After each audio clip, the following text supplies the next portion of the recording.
नमस्कार मित्रांनो, God is everything या चॅनेलमध्ये आपल्या सर्वांचं पुनश्च सहर्ष स्वागत. आज आपण बघणार आहोत श्री शिवलीलामृत कथासारमधील अध्याय 9 यातील कथा दुसरी, जिचं नाव आहे शबर व सिंहकेतू राजाची कथा. तर चला मग सुरू करू. पांचाल देशात सिंहकेतू नावाचा राजा मोठा पराक्रमी होता. तो एकदा आपल्याबरोबर पुष्कळ असे शबर सैन्य घेऊन अरण्यात शिकारीला गेला. त्यातील एक सैनिक जवळ असलेल्या शिवमंदिरात उत्सुकतेने गेला. मंदिरात त्याला शिवलिंग उन्मळून पडलेले दिसले. त्याने राजाला बोलावले आणि ते शिवलिंग दाखविले. राजा शबराला म्हणाला की हे शिवलिंग उत्तम आहे. तू भाग्यवान आहेस म्हणून तुला हे सापडले. हे तू तुझ्या घरी घेऊन जा. मनात शुद्ध भाव श्रद्धा ठेवून याची तू पूजा कर. परंतु शबराला पूजाविधी माहीत नव्हती, म्हणून राजा म्हणाला, शिवपूजेला चिताभस्म आवश्यक आहे. चिताभस्म असल्याशिवाय नैवेद्य दाखवू नये. शबराने राजाला नमस्कार केला आणि ते शिवलिंग उचलून त्याने घरी नेले. पत्नीला सर्व वृत्तांत सांगितला.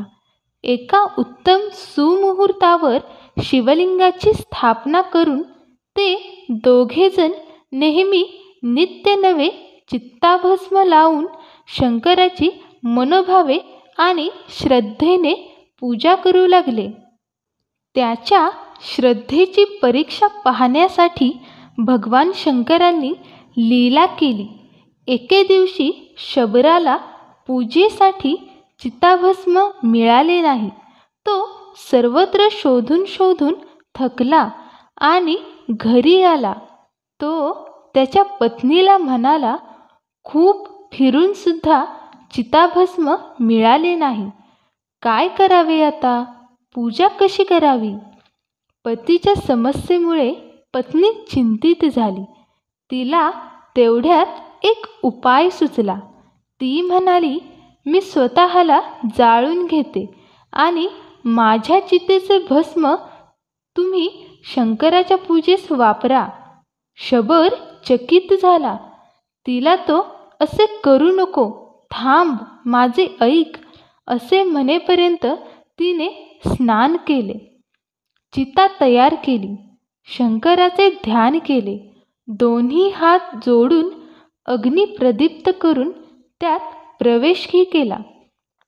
तिच्या इच्छेप्रमाणे शोक न करता तिच्या चिताभस्माने शबराने भक्तिभावाने शिवपिंडीची पूजा केली.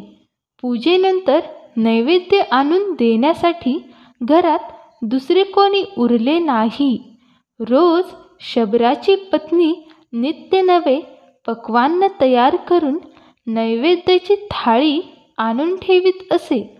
परंतु ती जळून भस्म झाली हे शबराच्या लक्षात राहिले नाही. आरती झाल्यावर त्वरित नैवेद्य दाखविला नाही तर शंकराचा कोप होतो. म्हणून शबराने नेहमीप्रमाणे आपल्या पत्नीला हाक मारून नैवेद्य आण म्हणून मोठ्याने सांगितले. त्या क्षणी शिवाच्या लीलेने शबराची पत्नी जिवंत होऊन पक्वान्नाने भरलेले ताट घेऊन आली. शबराच्या मागे उभी राहिली. तिने नैवेद्याचे ताट पुढे केले. रोजच्या सवयीप्रमाणे शबराने ते आपल्या हातात घेतले. शिवाला नैवेद्य दाखवून शिवस्तुती केली. पूजा समाप्त करून तो उठून उभा राहिला.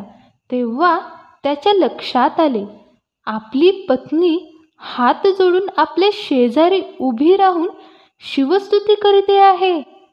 तिचे रूप अप्सरेपेक्षा सुंदर झाले असून अंगावर उत्तमोत्तम अलंकार आहेत. शिवाच्या कृपेने त्यालाही शिवरूप प्राप्त झाले. फक्त त्याचा गळा शंकरासारखा निळा नव्हता. तोच एक दिव्य विमान आले. त्या दोघांना विमानात बसवून शिवगणांनी त्यांना शिवलोकी नेले. हे वृत्त सिंहकेतू राजाला समजले तेव्हा त्याला खूप आश्चर्य वाटले. तो मनांत म्हणाला, मी केवळ विनोदाने चिताभस्माने पूजाविधी करण्याचे सांगितले होते. त्याने शुद्ध भावाने तसेच शिवपूजन केले आणि खरोखर कैलासाला गेला. धन्य तो शबर आणि धन्य त्याची भक्ती. मग राजाला तोच छंद लागला. तोही शिवपूजन करू लागला. तो चिताभस्म मात्र पूजेला घेत नसत, पण सोमवार, शिवरात्र, प्रदोष असे व्रत करू लागला. दानधर्म करू लागला. त्याच्या राज्यातील प्रजा सुखी झाली. शबराच्या घरातील ते शिवलिंग ते घर शिवतीर्थ झाले आणि शेवटी राजा कालांतराने मुक्त होऊन शिवलोकी गेला. या ठिकाणी ही कथा संपन्न होते. पुढच्या व्हिडिओमध्ये आपण अध्याय 10 बघणार आहोत. धन्यवाद.